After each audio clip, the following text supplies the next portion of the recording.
everybody, and welcome to Fireside Paranormal Podcast. My name is Jordan Cline, and again, I have a fun show planned out for today.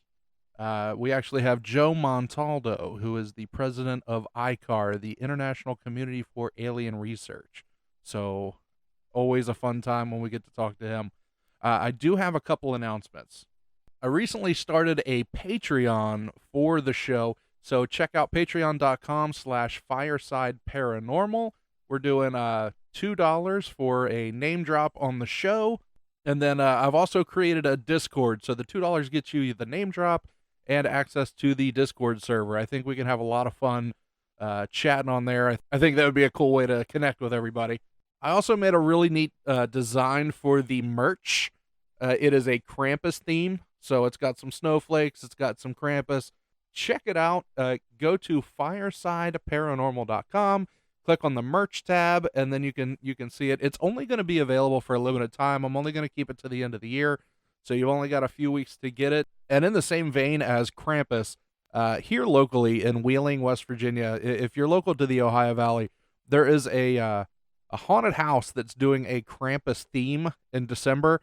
So, Wheeling's only haunted attraction, Infernum in Terra, presents The Naughty List. Open for 1 weekend only, December 3rd and 4th.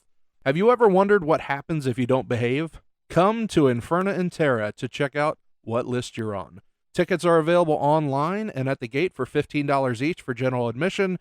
Tickets are on sale now at ticketing.hellonearthhaunt.com. Gates open at 6:30 and it lasts until 11 o'clock at night. In a very interesting way to advertise for their event, they actually had a haunted house float with Krampus in the middle of our Christmas parade here locally. So it was definitely eye-catching, and I'm sure it'll be a fun event. So check that out.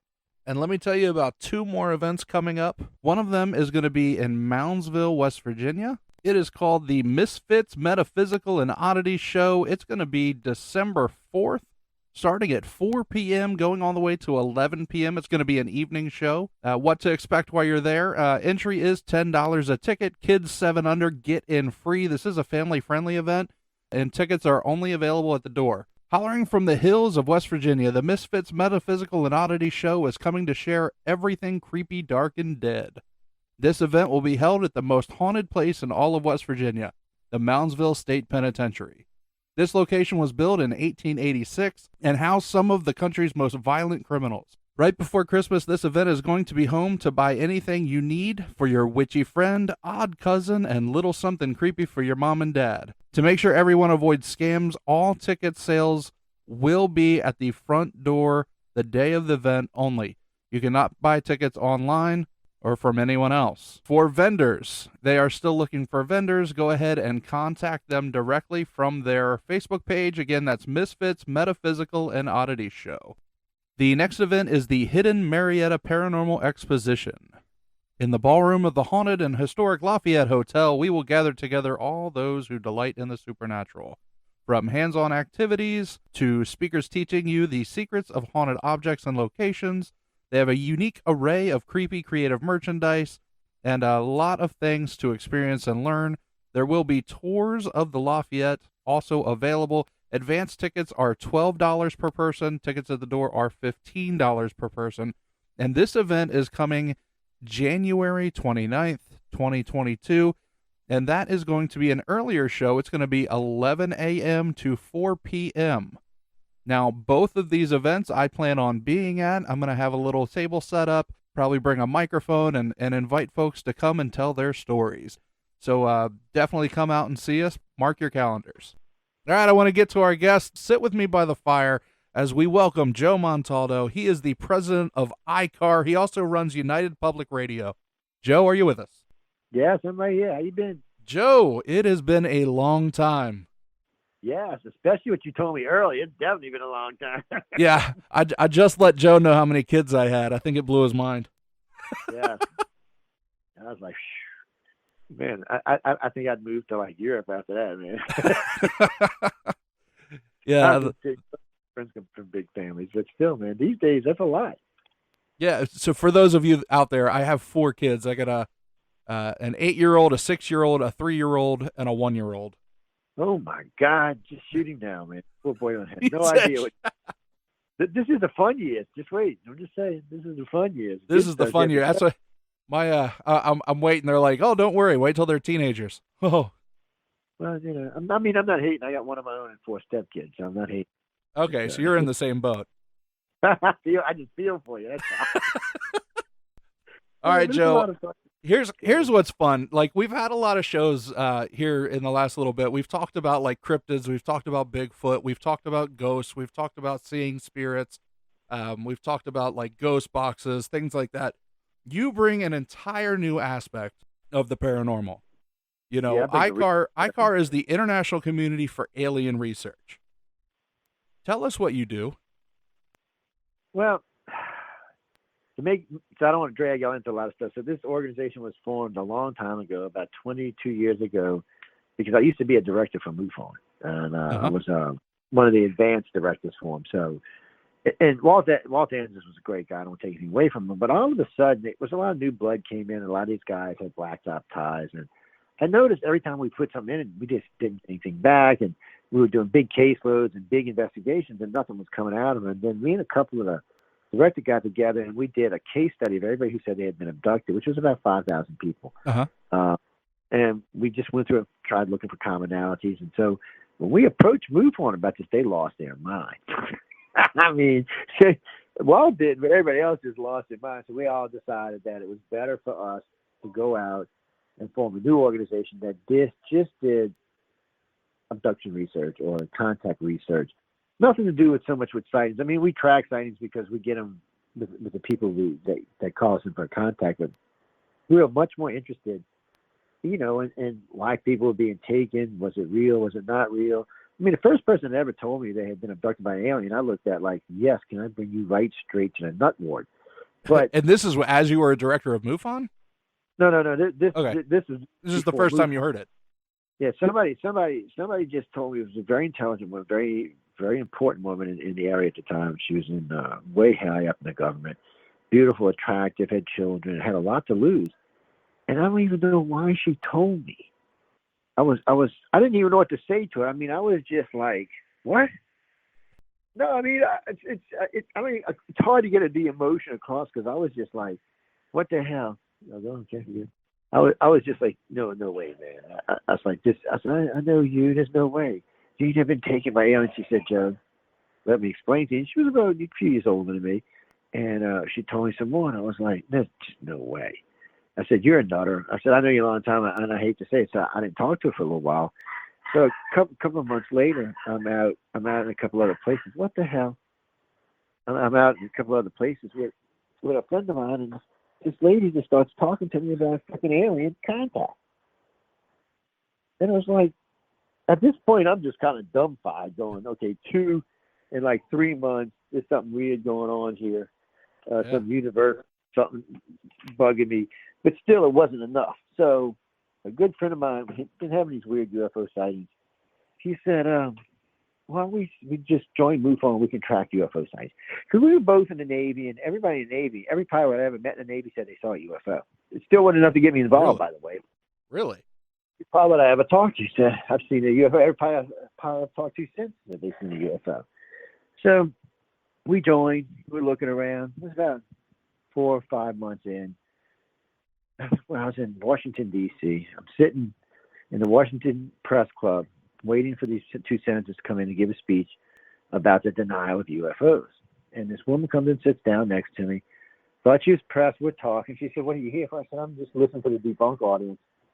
I said, I work for ICAR, International Community for Alien Research. And she said, really? She said, what do you do? I said, we track people who said they've had sightings. We try to find out if they're nutters or something else. She just goes off for the next 55 minutes telling me about her contact. So at this point, I'm thinking to myself, what the hell, man? There's just something going on. So that's when I forgot who it was. One of my good friends approached me about, let's do an abduction study inside of MUFON every time someone sent a case in. Every time someone sent a case in, we could just see if we could find any similarities between other cases. So we found every case we could.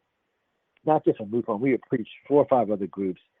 And I think it was total about 5,000 cases, and we found similarities through about a quarter or maybe half of them. Oh, wow. So we were kind of like, well, this is a little weird because none of these people knew each other. So now were the cases similar in the people that you'd heard? Yeah, well, they had similarities in the beginning of the cases. They were similarities, but that wasn't until we got down deep that we found, I think, that there was a couple other things going on. So, when you hear surface of contact, it's one thing. When you really get into the meat and the potatoes of what an abduction is, it's a different thing. So, we kept asking questions and questions and questions. And since we had come up with this third of these people, it helped us to develop what we call abduction criteria. So it helped us look for keywords and things we could find that might help us move along, finding people. But we couldn't rule out there would be different cases and different experiences for different people with different types of aliens. So we didn't want to just say, hey, we don't believe you because you don't fit into this box. We just wanted this box to help us find these people. So the more we got into it, the bigger the questionnaire came. The questionnaire that's currently on the website is 150 questions. There's 2 reasons it's there. One, when you get through writing this to me, or whichever director gets it, it's intense. I mean, we're going to know a lot about a lot of stuff that has to do with your life. That's a lot of questions. So, and one of the other reasons why is because most people who hoax won't take time to do that many questions. They just won't. Or they might be stupid answers in that right off the bat. So it was a good way of I think today the organization has over 87,000 people in it that's are contactees or abductees. We have no non-abduction members anymore. We used to, but we don't anymore. I'm not sure how exactly that happened. We used to have quite a few that were non-abduction members, but now it's almost all the members have been taken at one time or another in their life. And this is weeding through an ungodly amount of people. So when ICAR was first formed, there was about 30 of us that started out. We were going through each probably 10, 15 cases a week each. And it was just snowballing. And we had our support group online for people and one of the chat rooms called UFO Alien Phenomena group that we used to do support for ICAR used to do. We still have it, by the way. And it's so if somebody needed help or support or something along those lines, that they could actually be, come there and get support. Well, as that came along, they brought in more cases and more cases and more cases and more cases and more directors. As a matter of fact, the station, UFO Paranormal, its first incarnation was all directors from ICAR. All of them were directors from ICAR. Yeah, every one of them was. All 41 of the live hosts were all directors from ICAR. And all the syndicated shows had something to do with alien contact. We were like Abduction Central. And then weird stuff started happening. The hosts, 5 of my female hosts got breast cancer, which one of them died from. One of my very close friends, DeAndrew, who was actually national director at the time, died from it. 3 of the other ones that were working on specific reports, one was working on reptilian, one was working on the. So November Hansen was working on the reptilian report, and she just. I remember November. Yeah, November's a great person too. She's a school teacher. I still have a lot of respect for her. She just calls me one night. I can't do it, Joe. I think it's related, and she sent it back to me, lock, stock, and barrel, and went into remission. And the other 2 did the same thing, and they went into remission. Mm. So whether it was or not, I couldn't tell you. It was also creepy weird. Even though the reports did get finished, they got refinished by other people, which, by the way, all 3 are dead now. Before anybody thinks of conspiracy, really, they were all older people who did these reports. Oh, I'm pretty old myself these days, but they were a good 20 years older than me. So they would be in their 80s now. Wow. So it wasn't one guy died of a heart attack. He had heart problems his whole life, his last 40 years of his life, and it wasn't unexpected. The other lady did die from cancer, but she had been fighting it for 7 or 8 years. So it wasn't stuff that I would immediately say had anything to do with the reports. But they and when I say finish, it's not a good word. So ICAR has, if you ever go to our website, you'll notice we have a lot of different programs running. None of them ever close. Not even the blood type studies. None of it closes. These are lifetimes. As long as I'm alive, as long as that site exists, and other directors, because what I did was I paid for the site. So the site's currently paid up for 40 years. So even if I croak over, it's going to be up for a longer time. So I made a deal with the company to keep it up there, and I made a deal with Google to keep it up if something goes up. So this way, the information can still be shared with people. The directors can still have access to it, and it'll keep growing. Because when we first started the blood type study, it was 500 people, and it was 36,000 people. Oh, It's wow. well over 100,000 now between the 4 different branches we use to get the information from. Now, this So, blood. Let me interrupt you real quick. This blood type yeah. study.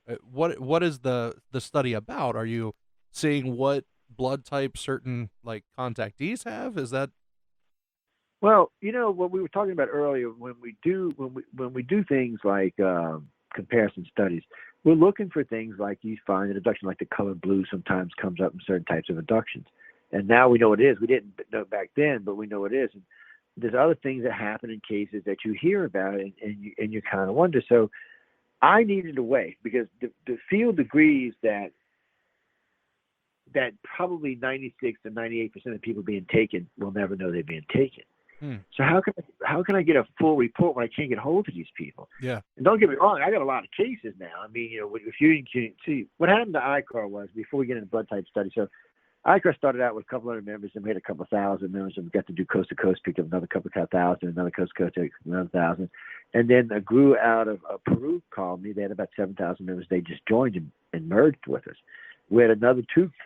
We had one out of Brazil and one out of Argentina joined with us. From South America, boom! All of a sudden, that added almost another 21,000 Wow. to the close we had. So that jumps us up to finish. And then we get another group out of Madrid, which was about 11,000. They joined us. So we just had these groups. We started merging. We went from a bunch of little organizations to one big ass organization now. How large is it? Well, caseload membership is weird. So caseload is 105,000 documented cases. Current membership is 87,380. Wow. And now, how many are active? Don't ask me. I couldn't tell you. It varies from month to month and year to year. So, yeah. And I do know this because from the lady who originally built the site, which was quite a long time ago, if a person's inactive too long, it takes them out of the count. So I couldn't even tell you how many have been taken out of the count. That's just where we're currently sitting right now. All of these cases have been investigated either by us or by people we know and trust. Somebody said, well, that's insane. How can you do that, man? I said, well, I've done quite a few cases myself. I said, even if you just figure one investigation a week, you're doing 52 a year times, 10,000 members. How is that 50,000 cases? So it's not, people take it the wrong way. They think one person's doing them all. And I understand that because I get the majority of cases that sent to me. But I tell people, I can't do everybody's case. I'm the mouthpiece for the organization. I do a lot of cases because it's something I have a big interest in. But and I'm the one that set the groundwork for the blood type study and some of the other studies. But still, and when you come right down to it, it's just one on me, and I got 2 other jobs plus this one, so it's not like I can go through that many. So what happens now is I look at particular types of cases, and we'll get to that after a while. But each director has its own state to deal with and its own local stuff to deal with. And just like each country director does, we have 11 directors in India now. They have a pretty big payload of their own. And to be honest with you, we haven't actually brought the Indian load into the organization yet. So that's not even part of the 80-some thousand. Yeah, no, they haven't been brought in yet, and they're going to be a pretty high number when they come in. Oh, it's yeah. Well, it was set up like that originally because they are ICAR members. But we don't count them yet because they're still separate. And we're going to do that for a while. I think we're going to keep certain countries separate for a while. And if we need to, for some reason, we can always say this ICAR, that ICAR, this ICAR, and then they can all be together. But right now, I think it's just working better for us this way. We're not crossing over too many cases. And about every 4 or 5 years, everybody get together and do a cross-case study. We've got this many, y'all got this many of this kind, this kind, this kind. What are you seeing here? What are you seeing here? And it helps. It helps bring in more information. Because there's a lot of information in this, a lot more than people realize. But the blood type study, I was sitting around trying to figure out how can I find abductees or contactees. Uh-huh. I said the 50 questionnaire thing is pretty good. It helps you to, the 150 is even better, and that helps with locating, but you still got to get people to that. So instead of doing that, I figured out maybe I can find out a way to get people interested if I talk about certain things. Okay. So I was noticing one night at a particular dinner in D.C. I was doing matter of fact, I was there speaking for Stephen Bissett, and I was sitting at a table with a group of contactees, about 15 of them, and I noticed not one of them had brown eyes, and I was like, Well, that's kind of weird because brown eyes makes up about 80-85% of the world's population. Back then, probably far less. That's been recent. It's made those kind of booms. But so for shits and giggles, I started asking everybody their blood type. I said, if you don't feel comfortable, tell me. Well, about 65% of them are Rh negative. I was like, wait, what? So immediately, when I get back to Louisiana, I get on a freaking phone with everybody. Oh, actually, I got online with everybody. I said, look, I want to launch a blood type study. I want you to go through every file we got because it is part of the application, what blood type, what ICAR you have. And I said, I want you to go through and find out how many positive, how many negatives we got, what color eyes we got. So I knew that was going to be a big one. That was going to take some time. At that time, I think we had somewhere around 45,000 cases.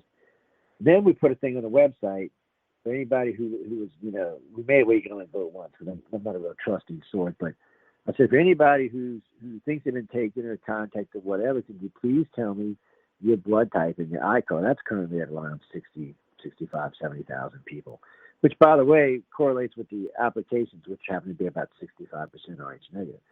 So then I contacted two other organizations we work with, and then one's a scientific organization out of Australia.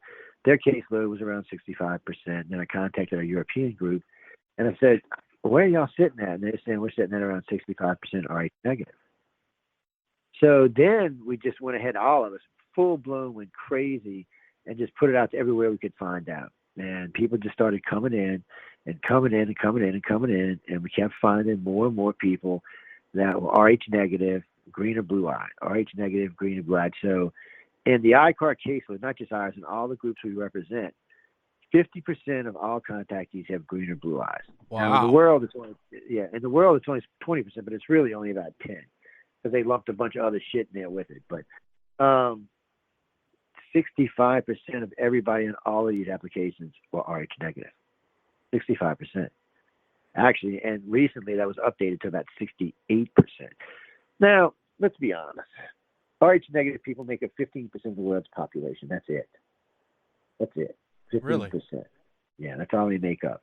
And that started only about 45,000 years ago, so they're kind of moving up kind of fast. All right, well, I'm going to ask a question real quick before you get into that, because I'm going to pretend that I'm asking this for my listeners and not the fact that I just don't know. Rh negative, is that like if you're O negative? Is that what that means? Yeah. So Rh negative is just, you said it's Rh positive and Rh negative. Now, if you're Rh positive, you're O positive or A positive, or AB positive or B positive, that's all four of those, or all 8 of those, I should say. I'm you're O positive, negative. right? So you're O negative. So you're definitely an alien abductee. All your kids are, your wife is, your dog is, and everybody else. So you might as well just not even worry about it. I'm serious. You think I'm playing with you? I'm being serious. It's you might as well just join, especially O negative, man. There ain't no doubt you might deal with it. I knew that was the reason I liked you, but so now people don't get offended. Okay, Rh negative people do not share the rhesus monkey with the Rh positive people. We are monkey-free genes. Okay, I just want to let y'all know. So would you say we're better than those people? Yes, we are much better. Oh, okay. But anyway, y'all didn't hear that on the radio. Shh. Before y'all start writing Jordan, we're gonna hang you and stuff. I'm gonna get so much hate mail now.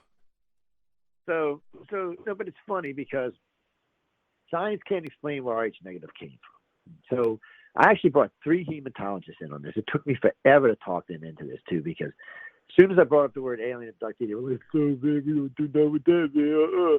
So I said, "Look, guys, then explain to me what the hell this is." I said, maybe this is some kind of disease that these type of people get, and maybe this is a symptom of it. And then they got interested. They're like, "Well, that could possibly be." So they got together. They put these maps together. They're still on the website today. Great maps of the world's population, which has changed a little bit since then, but still great map. I mean, we studied everything that could possibly be. So Rh negative showed up on the planet somewhere between 25 and 45,000 years ago. Nobody knows why. Remember, in the old days, for all you youngins, y'all didn't know this, but for the older people, remember when you used to have to get a marriage license and have to, you know why? Because you had to have a blood test. Because if you were Rh positive, Rh negative, you probably couldn't have children together. The children would probably be stillborn. So why would Mother Nature kill something that kills babies? Her job is to procreate, not to kill things. So why would she have created something would all of a sudden start downgrading the human population? That doesn't quite make sense. Well, somewhere along the line, I think in the 60s, might have been the 50s, I think it was in the 60s, somebody invented the antidenizen gene. They said it came from a guy in Australia. They found the gene in some guy in Australia. Now, once that gene came along, you need blood tests anymore, because if you are Rh negative or Rh positive, they could just give you a shot and you could still have the baby. Okay. Well, it's interesting in place how all that happened, but man had to fix Mother Nature, which is a little bit strange. But there's more of a method to this madness. O negative is the universal donor. Yeah. So now we're the second rarest form of blood, but really we're the rarest, and I'll tell you why. AB negative and AB positive is only 1.5%, but guess what? They can take Rh negative blood. We can't take their blood. We can't take anybody's blood but our own. That's it. There is no universal donor for Rh negative. You are 7% of the world's population, and the only bastard that can save your life is someone else that's Rh negative. And remember, they only make 7% of 7.5 billion. Wow. So it's like a needle in a haystack almost. But yet, that 7% can save millions and millions of lives. Figure that one out. And then on top of that, all of the world's all the hematological research comes from O negative, because you know why? It's the purest form of blood known to man. So somewhere along the line, Mother Nature, God, or extraterrestrial, I don't know who it was, somebody introduced this into our society 45,000 years ago. And remember, then it was 1%, and now it's 15%. It's growing. When this started, when all this started 45,000 years ago, there was no green eyes, no blue eyes, and no Rh negative. There was Rh positive. Everybody was brown-eyed, brown-haired pretty much. After the mutation was entered, which is the Rh negative, that's the mutation. Once that entered, then we started having blue eyes, blonde hair, green eyes. That entered into our society. But before that, we were a rather boring group of people. So now we have a mutation. It's a mutation you can see. You can look at people's eye colors and see, oh, wow, look. Well, they're a mutant of some kind because, especially if they got Rh negative blood and blue or green eyes, you're a mutant. Just know it, people. What about like a green hazel? Hey, look, if it's not brown, you're a mutant, buddy. That's all I can tell you. And today's brown still makes up about 85% of the world's population. And green and blue are still only around 6%. They add in a couple other colors to make it in, but they all come from the same colors. Why do you think in China and India, green and blue eyes is such a oh my God, where'd that come from? I mean, their eyes, they make up 4 billion, well, they make up 3.5 billion people, and their eyes are almost brown black. They're so dark. Yeah. And then not just them, go to the Middle East or even to Africa or even South America. So about 6 billion, 7 billion people today still have those dark brown eyes, and the rest of us don't. It's a weird thing, and you gotta wonder why. And then, so that helps us attract contact. Either once we posted this, you're like 75% more likely to be taken by aliens or have been taken by aliens if you have these characteristics. So people would start writing in and telling us about weird events that happened to them. Some people just wanted to be hypnotized. Some people turned out to be abductees. It increased our database significantly. And once we got it on places like Coast to Coast and other places, it really increased our thing, because people are like, well, wait a minute, there's something going on here. Now, something else for y'all to think about while we're on this subject. When you're watching TV, I want you to pay close attention and see how many brown-eyed people you see. Okay. Versus blue or green eye. You're going to be amazed that the majority of people you see on television are blue or green eye, but it gets worse. Uh-huh. About half of all our politicians are blue or green eye. There's something going on here. This particular Rh negative group that seem to be more aggressive, faster, smarter, brighter, and more in an upward movement than the others. You figure that out. I'm not. This is all fact. So is a lighter color eye? I mean, I know this isn't a science show, but lighter color eyes are all negative blood. No, they can be positive. Usually it's a throw off from the family somewhere. But if you go far enough back in the family, you're going to find that it is a throw off from an Rh negative.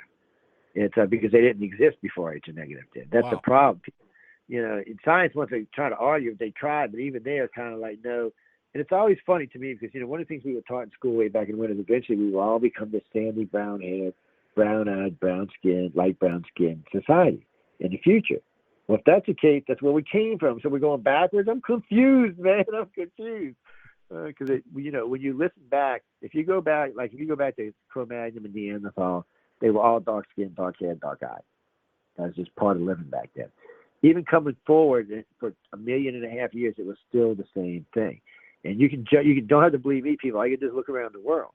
I mean, look at India, look at China, look at the Middle East, look at South America, look at Africa, which are all large countries, with heavily populated. Dark skin, dark eyes, and dark hair. And it's just a thing. You don't get mad at me. It's not something I'm making up here. It's just one of those things. And then somewhere along the line, some shining light, maybe it was God, said the color was a little boring. Let's change it. Maybe E.T. needed to introduce something in, or maybe Mother Nature figured she needed to brighten things up. But somewhere along the line, we were given RH negative, and RH negative changed a lot of things. It's a benefit to our society in more ways than even science likes to admit to. It's just one of those things that we're kind of like. So we stumbled across all of that because we were doing research on extraterrestrials. Now, another weird thing for y'all. So Central and South America, and I make people look this up all the time, is 98% O blood. How can that be? Really? Oh, yeah. How can that be? And that's a fact. It's science.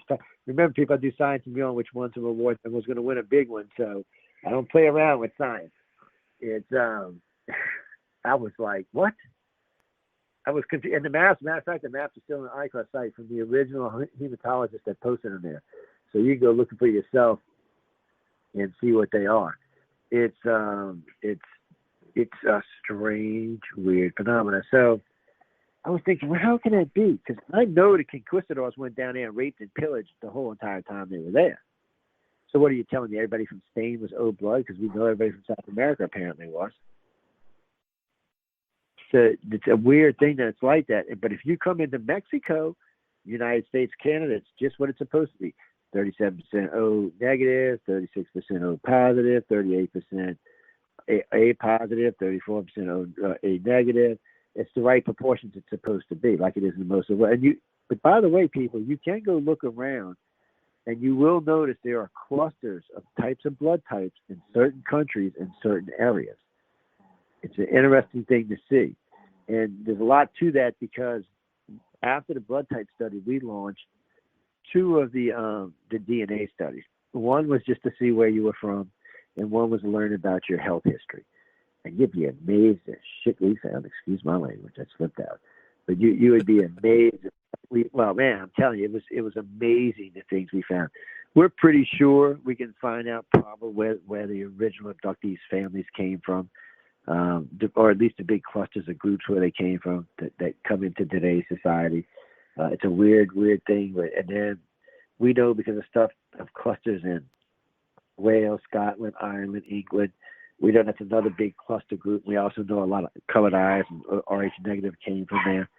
So it's all this stuff points to a lot of things. The further you go back, the weirder it gets. But there was definitely something going on in our past that we have no idea about. Yeah. Something changed. I mean, how can you have? And what's weird about it is, okay, so that means the Toltecs, the Mayans, the Incans, and the Aztecs all shared the same blood. I guess they were all descendants of the same tribe. Because all of that, until you get into Mexico, it's different. It's all the same blood. It's a I don't know. It's a weird thing. It makes you wonder about what was going on in our past to where we are today. And then you have to think today. There's places you can go read about the difference in personalities between RH negative people and RH positive people. There's actually big studies done on this. I didn't know that until about a decade ago. It's a different group of people. Now, with your website, what is your website so folks can look at this? It is www.icar1.com. Yeah, real easy. I like keeping everything easy. But there's so much of this. And then, as a matter of fact, y'all let me know about bad links because they've been working out old links with new ones over there. Somebody was griping at me about it last week. I don't do the website anymore, so you got to let me know when you'll see something. Somebody else does it. But it's there's a lot of good material there, and there's always new stuff being added. Matter of fact, right now the whole organization and the website, everything's in flux because we retired a few directors, about 12, actually about 16 of them. What we do when we retire directors, that just means they're burnt out. So we retired him until further notice. It happens. When you do this a lot, it's like anything else. It's like Travis Walton being asked to hear about a story about a 1 millionth person. He probably wants to reach in and just choke them out. It's it does happen to the best of everybody, and I'm lucky because I got a lot of diverse things in my life, so I can kind of split it up. But still, it's things. And just because you're RH negative, people, doesn't mean you're an alien, unless you're O negative, and then that just means you're an alien. But for the rest of you RH negative people, there's a 65% chance. But for you O negative people, oh man, it's too late. It's just too late. Y'all are just aliens in disguise. And if you're a green-eyed O negative, you're done for. Shut up. Just be quiet, man, before you get them coming for it. You know what's funny about this? I kid around about this a lot, but a good friend of mine the other day said, you need to stop that. He said, why? I said, you're going to get these people persecuted. I'm like, why? He said, Joe, you're making them sound way better than the rest of us. I said, well, they are. He's like, you see what I mean? God. He said, they're going to be coming forward with pitchforks and rifles and stuff. I'm like, oh, please, no. I said, it was just funny, but and obviously we hadn't had no green-eyed presidents lately because we got a bunch of morons been running the country for 16 years now, 18 years now, 28 years. I found how long it's been. I've lost count. Now here's a question. Here's a question, Joe. So now that you've unloaded that huge bit of information about, our listeners possibly being abductees, what are some signs that they should look for? Because now they're all having like this inner monologue, like, was I abducted? What about that one dream I had? What about that feeling that I had? What should they look for? What should they be thinking about? Should they cry? Well, don't cry, but don't shake off weird experiences when you know they're weird. A lot of people, especially contactees who don't want to know, something will happen to them, like they'll gain a little time or they'll miss a little time or something just weird will come out and they'll just play it off as, oh, I didn't see that or that just didn't happen. Don't do that. Write down your dreams in the morning. I'll tell you a little secret about writing dreams down. You're not going to find out anything immediately, but if you write them down over 6 months, a year, 2 years, you'll be amazed at stuff that comes out in them. It's just stuff you'll just be writing, and some stuff that'll just help you that has nothing to do with what we're talking about right now, but still. A lot of times this will manifest itself first in dreams. There's other ways it manifests itself, but if you start having screwy time, whether it's missing time, gain time, or just weird time, talk to somebody in the field.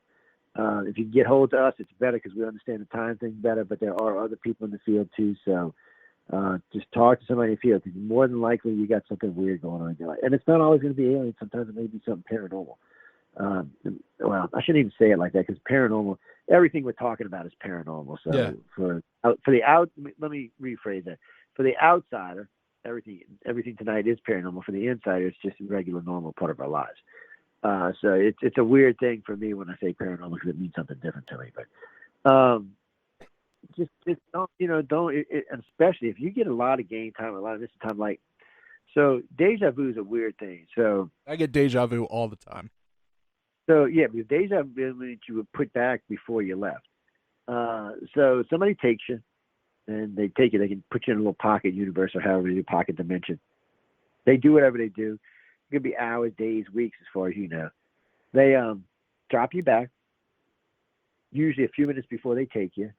So you get this weird sense of, well, it's like a deja vu, like you're reliving a moment. Because you would just remember standing there looking at the clock or looking at the TV or looking at whatever you happen to be looking at. And you feel awkward and weird because you look at your watch or you look at the time and nothing's really passed. I'm going to tell you a little secret. In the old days, missing time was a big thing amongst abductions. ET's not stupid. It's not the only thing they changed either. And we were the first organization to even bring this up. And this made so many people feel mad at me you wouldn't even believe.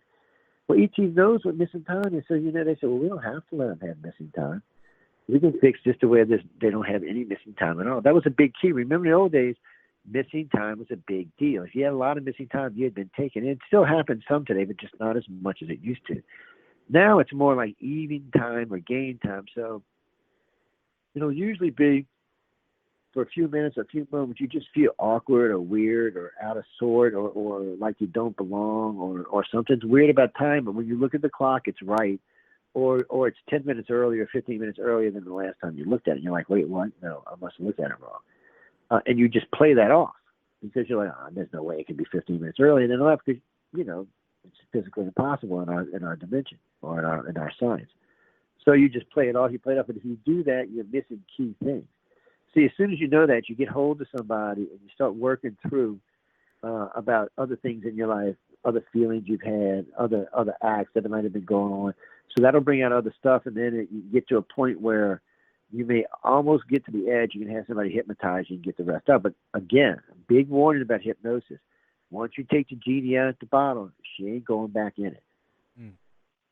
So once that dream is in your head, you're stuck with that. There's no way to get it out of there. You could have maybe a really good hypnotherapist, maybe using sodium mannitol with a little sodium pentothal. They could maybe distract your brain enough that they could give you a false memory, but that's iffy, skiffy.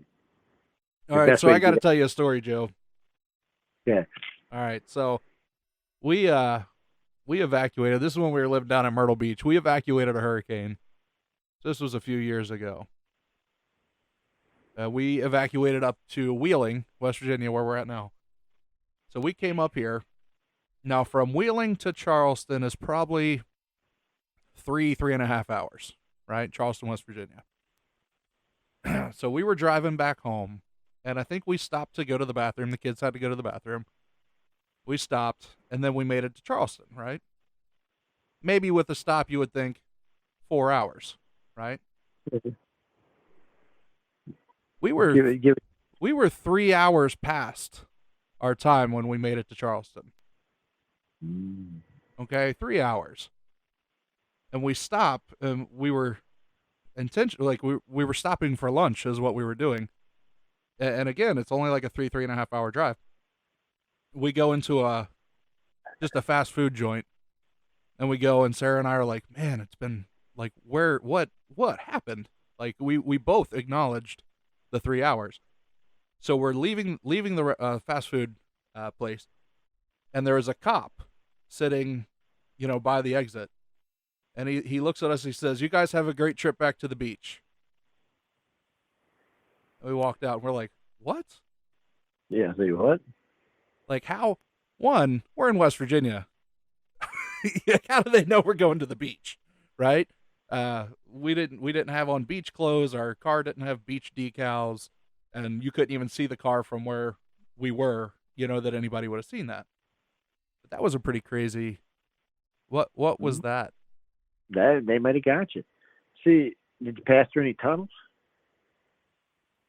Because Virginia and West Virginia. I got to tell you, man, we left D.C. I don't know if we was in Virginia or West Virginia. We went through this tunnel, and we came out the tunnel going the way we came into the tunnel. You figure that one out. So we were headed south, and when we came out, we were headed north. And I was like, what? I still remember Gia going, it's been like 3 hours. What the hell's going on here? Literally. So that made me wonder if it was Uncle Sam snatching us. See, and that's, what about the officer? What was the officer? Could have been a cover memory. They might have been there making sure the memory stayed put. Could have been an illusion. Could have just been a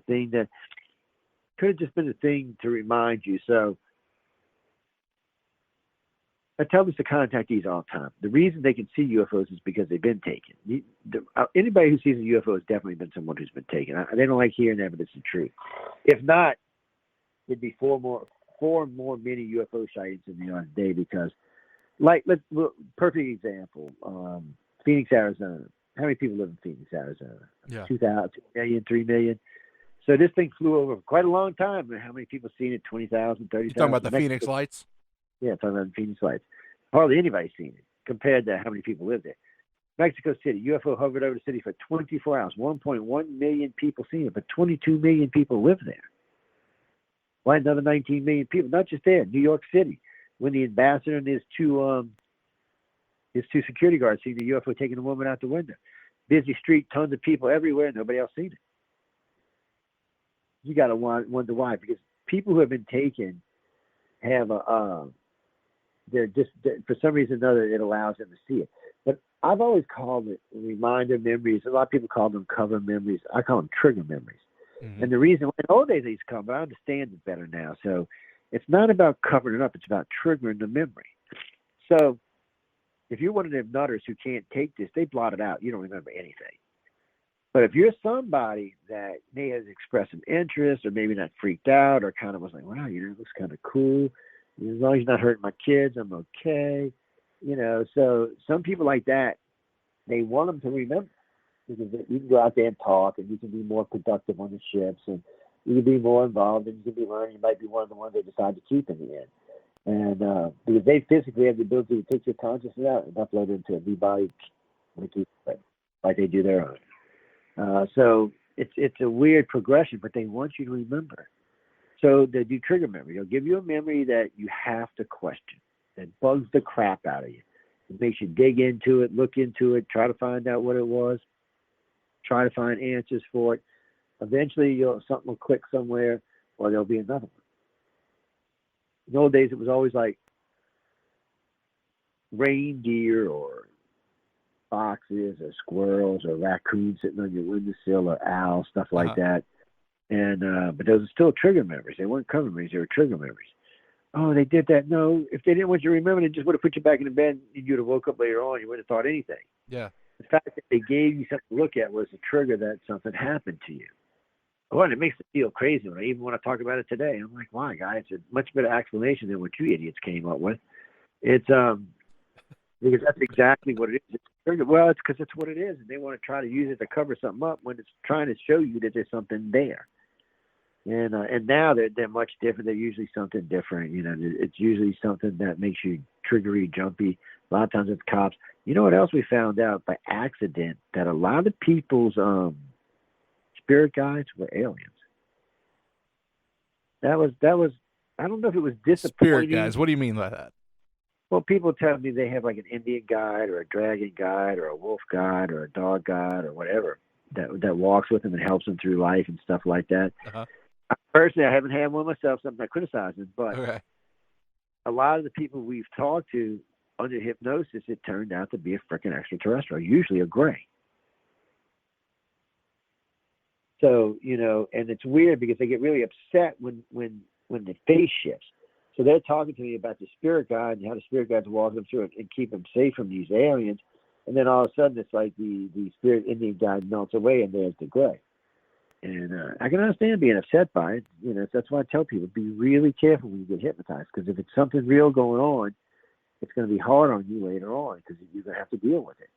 It's just like any other post-traumatic syndrome. It's something that's happened to you that you're going to have to deal with. But they are doing it because they do think that you could be useful to them or useful to yourself. And if all the researchers understood that, there'd be less damage to the individuals. See, it's not so much that doing the damage. I mean, they're doing their damage automatically, but we're the ones that cause damage too. When we misdiagnose it or we tell them this or tell them that and it's not true, they're trying to live it out. The best thing you can do if you find out you've been taken is incorporate it in your life and make it part of your life. Just live with it. Live with the downloads, live with everything. Once you do that, it just becomes a natural part of your life. You don't feel any different. You're going life. Usually it's a benefit. Usually you'll get information you can use, or you become very empathic and you can help. I use it all the time. I'm extremely empathic, and it's something that comes in handy for me. Maybe just alien race. Not because I'm born empathic, doofus. How do you know? Sorry, somebody's writing something. But now, Joe, let me ask you this, because before, you had said, okay, the first time somebody told me they were abducted, I thought, she was a nutter and needed to be locked up. But now you are that person, right? But I am a nutter, so see, I'm proving my own point here, man. I'm proving my own damn point here. It's a sad double standard, but it's even today though, when people call me, sometimes I just think they're nutters. I'm like, come on, you cannot expect me to believe it. Well, here's a perfect example. See, I don't know if you know who Charles Hall is. No. Charles Hall is a good old guy, okay? He's a real nice guy. I met him a long time ago. I don't think he does interviews anymore, but he used to work out at Area 53. He was the weather guy, basically. And so he was working out there for a while. He was in Vietnam and all kind of other stuff. And anyway, long story short, he started working out at Area 53 for the government. being a meteorologist. So one day he was out there, he seen something weird, looked kind of strange off in the distance. He wasn't sure. Reported it to the guy, nobody paid any attention to it. This happened a couple of times. And then about a 12th trip out there, they came a lot closer. Freaked him out really good from what he said too. He said that it just freaked him out hard. And so he went back and reported it, and they introduced him to them. So this was a group of aliens that still are out in Area 53. The government gave them a place. They parked there. They're jumping between galaxies, and this is just a stopover where they can refuel, bring in parts. They give us a little bit of technology in exchange for letting them have a base on a planet. They have nothing to do with the Greys, the reptilians, the humans. They have nothing to do with any of the programs running on the planet. They're just basically here pit stopping is basically what they are. Okay. So the first time he told me about this case, he told me they had been seen in Las Vegas gambling. I was like, what? So I'm like, wait, do what? They're gambling?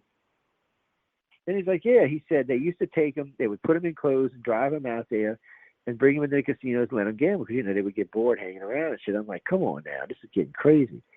So he went through all three of his new books with me. We talked about it. And then one afternoon, I get a call from a state trooper from Las Vegas. He starts telling me about these tall, weird white aliens with these glasses, and they're real tall, and their skin is real pale. And he said, "I heard your show, and I'm telling you, that's who they are." Oh. And I was like, wait, what?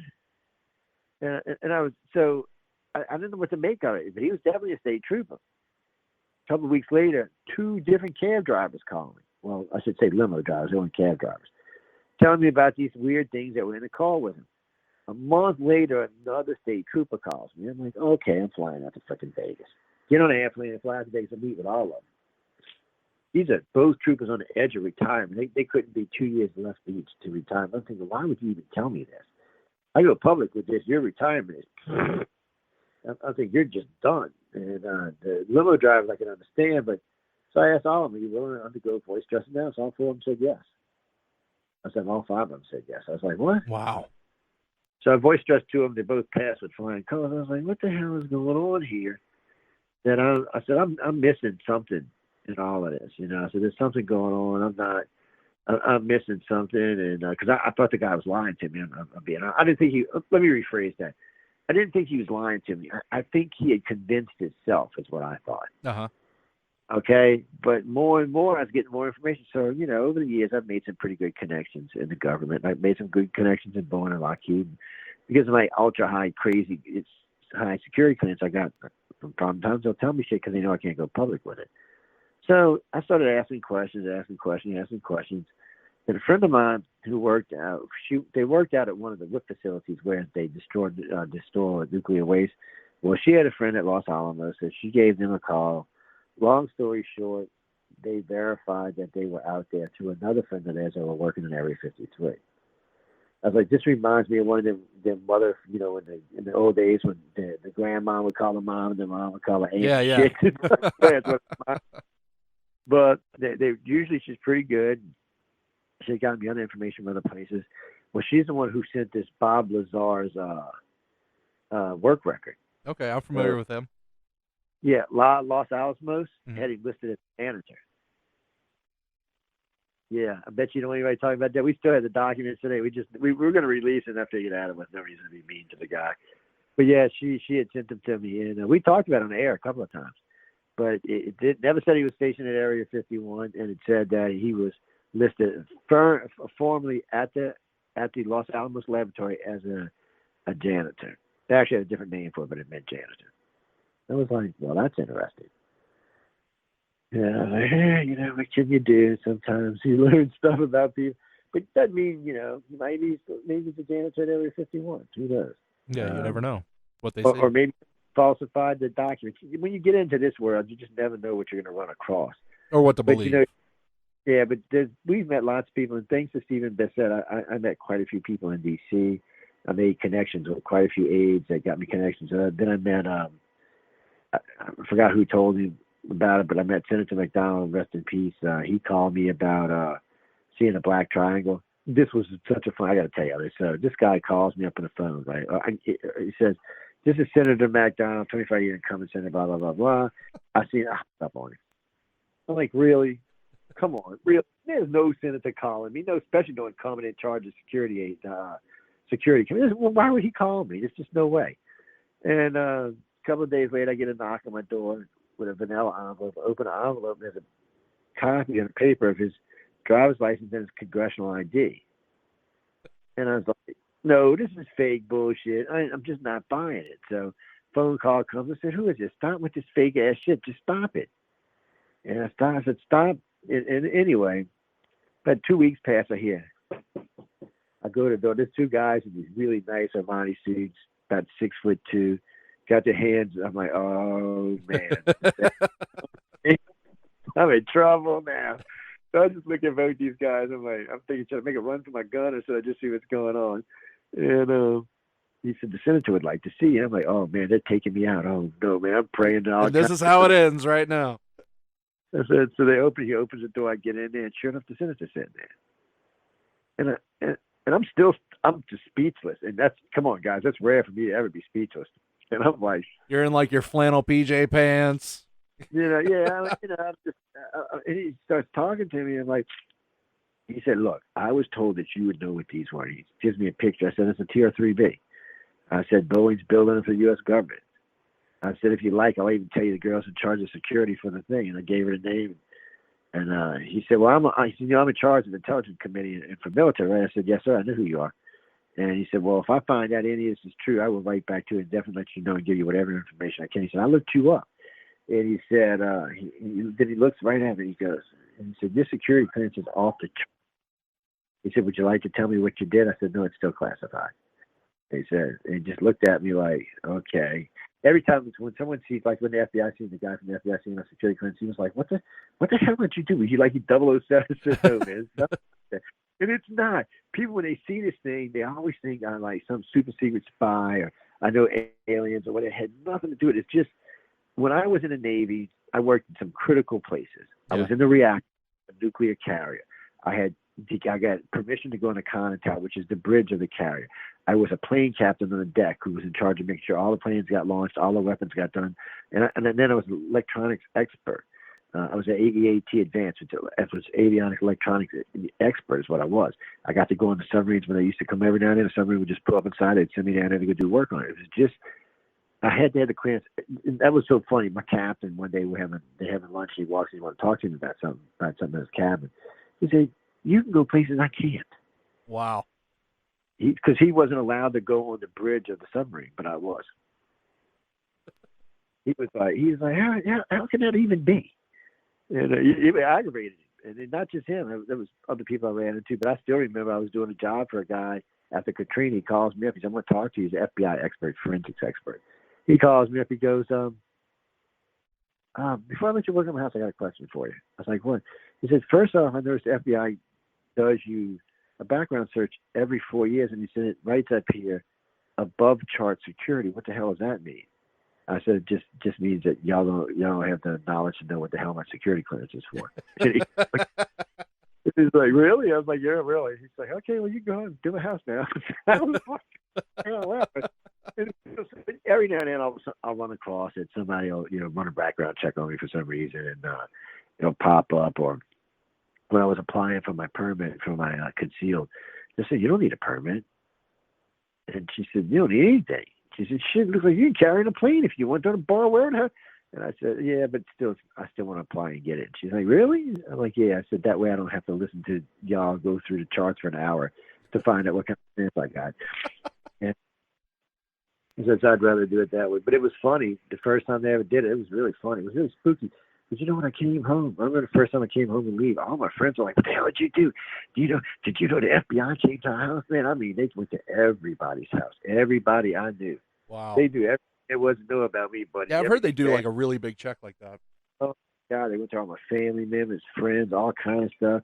They asked them what kind of drugs I did, what kind of alcohol I drank, what your party animal was. And they asked all kinds of questions, who I was sleeping with. I was like, apparently they cleared it. Because I know they never held me back from working on what I worked on. And don't get me wrong, the Navy was a great place, but that's another weird thing. See, it was like my life was being pushed into this, because when I was aboard the Nimitz, I still remember, I'm sitting on deck one day with about 8 pilots. And they're bored. They're tapping their feet waiting because we're doing stop and go all day, which means they land, they stop. They don't actually land. They just touch and go, touch and go. Yeah. And each pilot go up so many times. So I'm sitting there with them, and they're bored. And they start talking about UFO stories. Every pilot, didn't matter who it was. Half the deckmen had seen stuff. I was like, what the? I mean, it was insane how many people on board the ship had seen stuff. Yeah. It was just insane. And then when I got out of the service, well, the other weird part was I went to go see a friend of mine in San Antonio, Texas. He was guarding B-52 bombers. And so I walk up to him and said, you know, if you cross the line, I got to shoot you. I said, I'm not crossing no damn line. Just calm down. And so we're sitting there talking, and these two officers come up and want to know who I am. I told them who I am and where I stationed. And I said, no, I was just talking to see if y'all ever see weird like UFO. Oh, man, look. We went and sat down, line shagged. They ordered some food up. They must have told me a million UFO stories. They had half the Air Force pilots in the damn place in there. And these are high.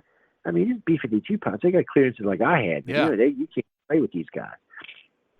I don't know. It was weird. The whole thing was a weird way to.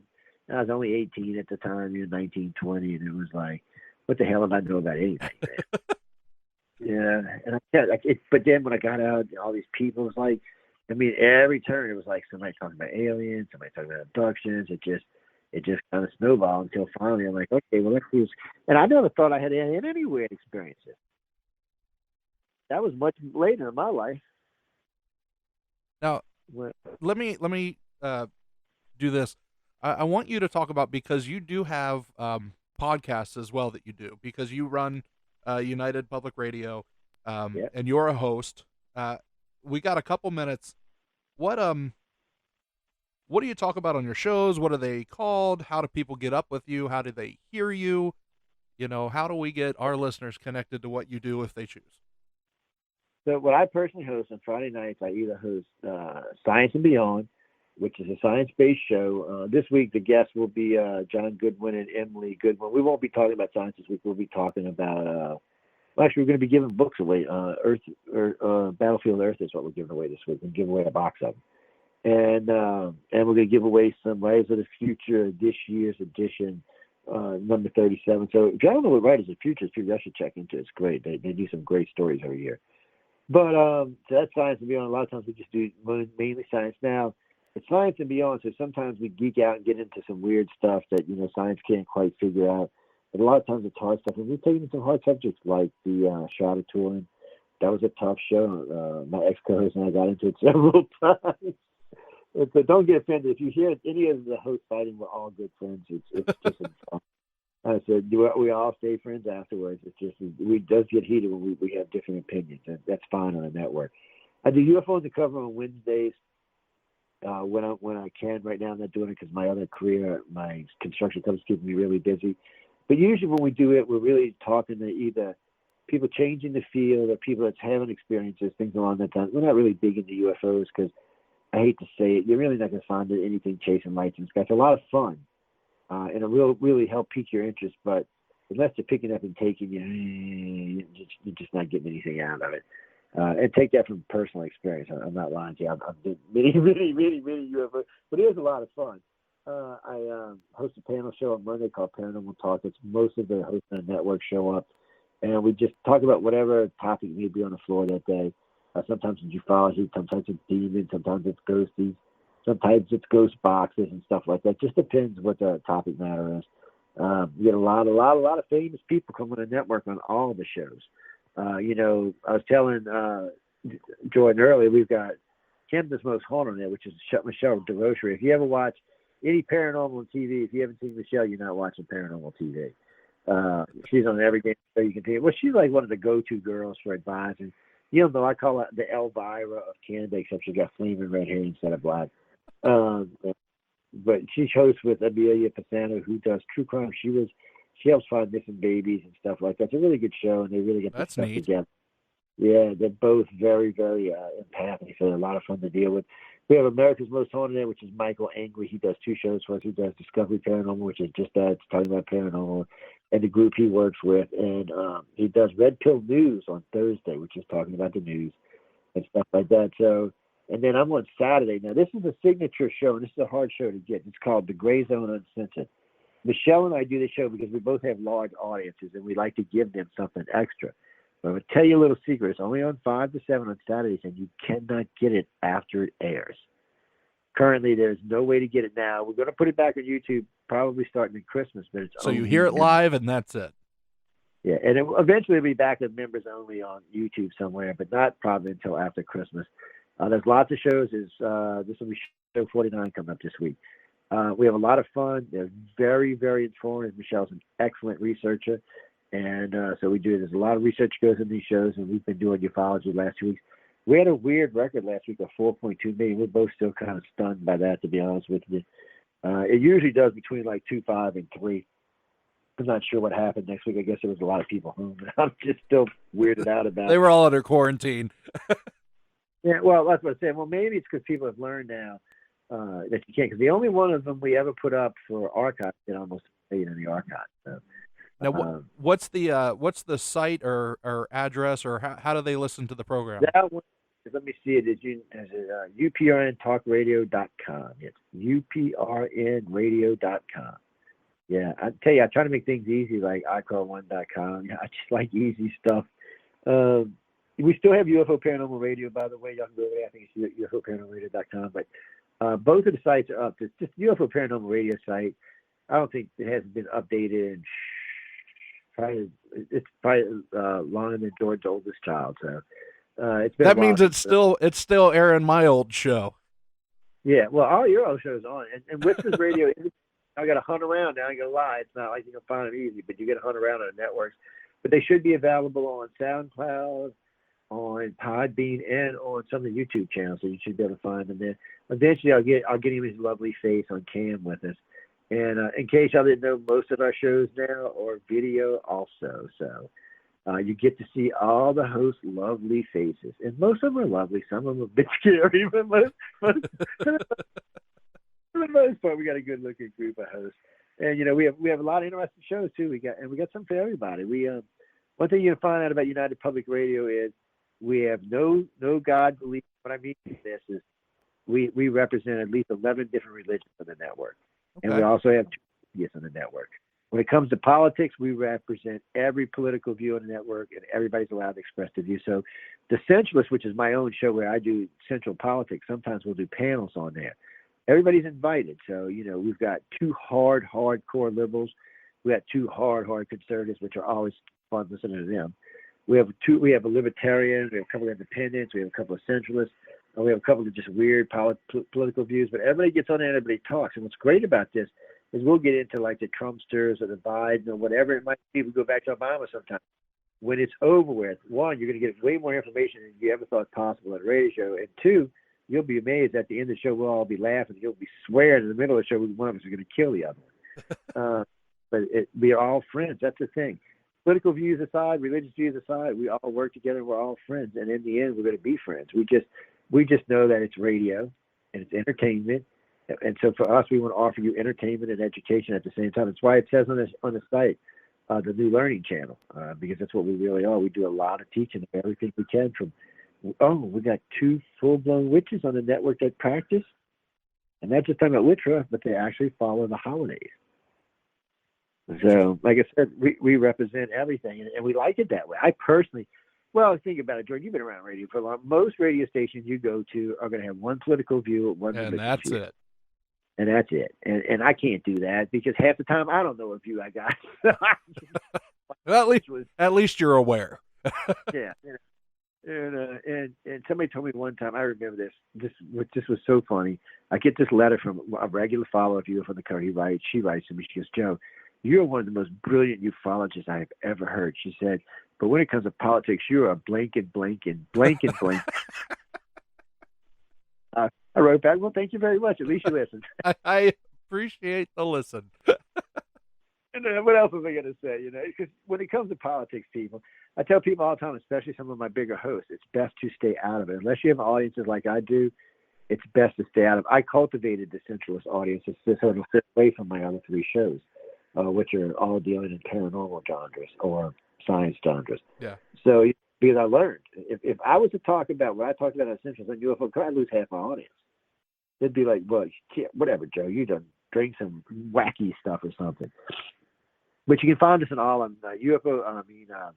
United Public Radio is the easiest. Just type it in. We're everywhere. I mean, when I say everywhere, we're everywhere. You can still type in UFO Paranormal Radio too. But George, still, you should be able to find Whispers on United Public Radio too. So that's uprntalkradio.com and then ICAR1.com. That's the best ways to find us. Hey, we need to get Fireside on there, Joe. Well, we're going to get you on there. We'll have to get a couple of shows up. We'll get you sent. When you get me this one, show me where to get the shows from, and I'll get you syndicated somewhere. I don't know where, but we'll find somewhere. I got to watch. My man. But I got to be careful because I know you said you're going to get lucky. You know most of our shows paid the network now, right? I won't tell if you won't. Just thought I'd give you a heads up. No, by the way, while we're on this commercial, this is George, a friend of mine. George came up with this way back. Way. We had to take the Wayback Machine to get back there, but they've always done a good show on the network. It's always been a lot of fun to listen to. So yeah, I'll find you a spot. And the reason why we charge our people is because we offer people a built-in audience now. So like with DeRoche, and then when they came on, I told them, I said, when my show ends, it's going to be between 2 million and 3 million listeners. All you got to do is keep them. Hey, here's what's crazy. Here's what's crazy, and I was going to bring this up earlier in the show when you were talking about how many members ICAR had, and I'm going through, and again, I'm 37 now. I've known you for 15 or so years. Oh my God, you feel like us cradle robbing. So like I'm thinking like as many times as I've been on the air with you, I've never one time asked you how large ICAR was. Yeah, well, it could have been you in a tinfoil hat in your mama's basement, and I'm like, he's the president of ICAR. Well, I never even asked. When it first started out, there was, I think in the very beginning, it was like 50, 100 of us, and then 200 of us. And, too, we got a kick from, what is his name? The Uralians. It was that crazy UFO group. The guy was buying up all kind of land in Israel. What the hell were they calling themselves? They're still around even today. But we got a big kick in from them. Uh-huh. We got like actually two of our people went and infiltrated them, and we wanted to see what they were about. Raelians, that's what they were, the Raelians. And I still remember. I can't talk about what the first report was on this radio show, but oh my God! But anyway, we managed to steal some of their members as well, so that helps. Look, people, anybody can join ICAR. You don't have to be a member. You don't have to give us any money or anything. We just want your number and your story. And if we find what you send us interesting, somebody will contact you. And if we don't, doesn't mean you're not. It just means either we're too busy or you need to add some more information in there to get somebody's attention. Because, remember, we hear this a lot. All the directors. And, there's a lot of directors are young directors, but a lot of old directors. And really, you want to just get somebody's attention. Be honest, though, okay? Don't make shit up. Y'all making me curse tonight. Don't make stuff up. Because really and truly, one of the directors will figure out, and then they'll blackball you with everybody. Because if you go to another network or another organization, we hear you talking, we're going to call them and say, hey, this is what they told us. And then that'll just be how that works out. Look, and I'm going to tell you a little secret before we go. Ufology, only about 15% of the people in ufology agree with each other. In abduction research, it's about 85% of us agree. Wow. We agree that it's 10 to 15% of the world's population being taken. Thank you, Alfred Weber, for making that public. I was on Alfred Weber's show one night. He goes, oh, well, that's 1.5 billion people. Oh, my God. I got emails. I'm still getting emails from that. And that was 15 years ago. Wow. I was like, Alfred. And he said, well, people need to know. And I was like, Alfred, no, they don't. And then, wait, it was so crazy that the Australian Science Journal did a whole story on me. Oh, gosh. And I was like, they were like, this is why this can't be possible. And they did all this work. And then I went and did a dissertation on it, sent it back to them. I said, this is why you're wrong and I'm right. And I noticed they published it and they never tried to argue. Oh, don't ask me. I've been around a long time, not a rookie. I'm like, well, you know how people want to bully people. That's something, by the way, ladies and gentlemen, if you get into this field, wherever you get into it, the old timers sometimes will bully on you, and sometimes the outside, the media will bully on you. So just be ready for it.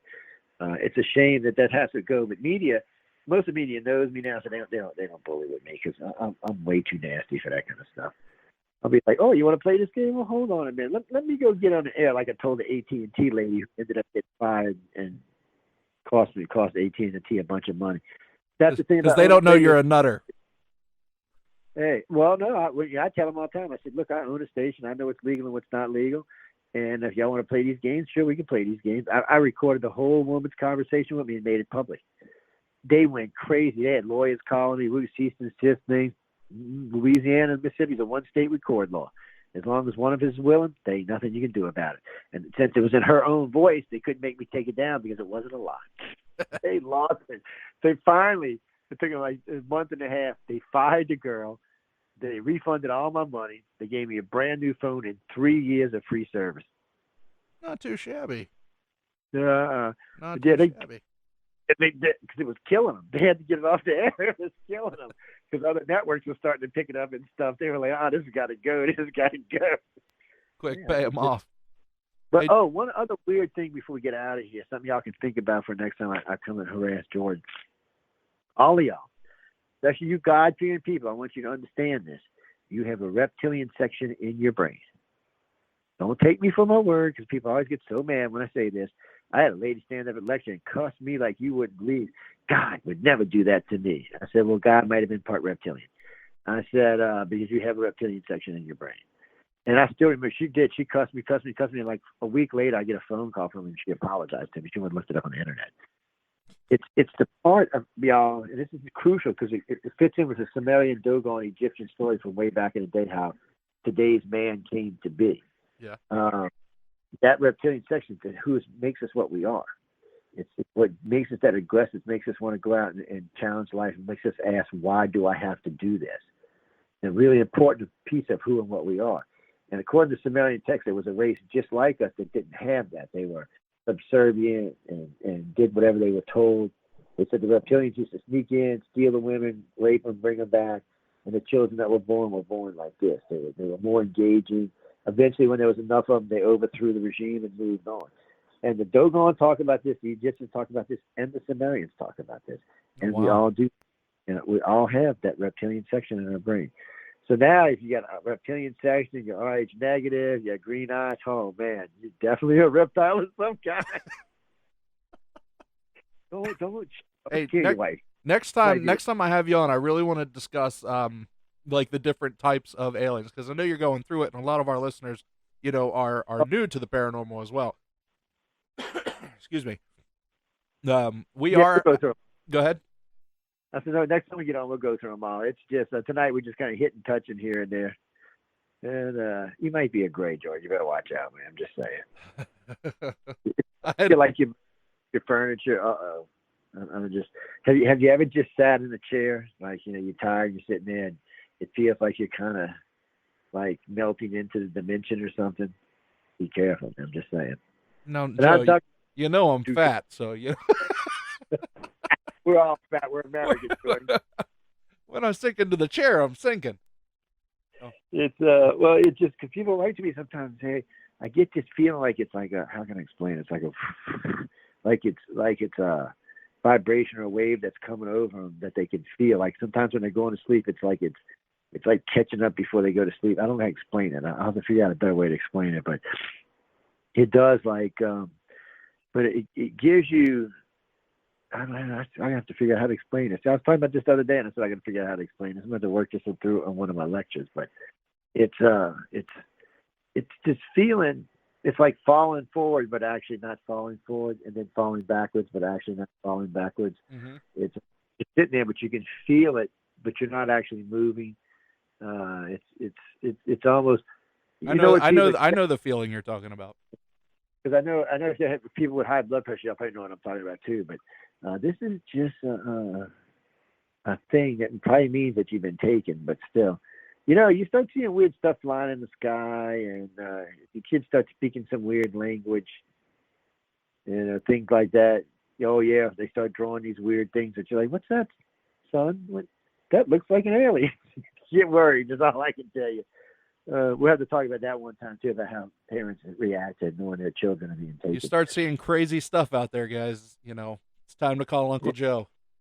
Well, it's funny because somebody asked me one time, do they take your children? I said, of course they do. Just like they took your mom and your grandma and your great-grandma, your great-great-granddaddy, and all the way back to when you first started in your family 50,000 years ago, 100,000 years ago. I said, they definitely do that. And you know what's most interesting about this? Think about a gray. Grays live for millions of years. So if this is the same gray who took your great great great great great great great great great grandmother removed another 50 times, and is the one taking you, they know your family intimately. They know things about your family you'll never know. Wow. Hell, they'll know reincarnation is real because they'll know if they see you again.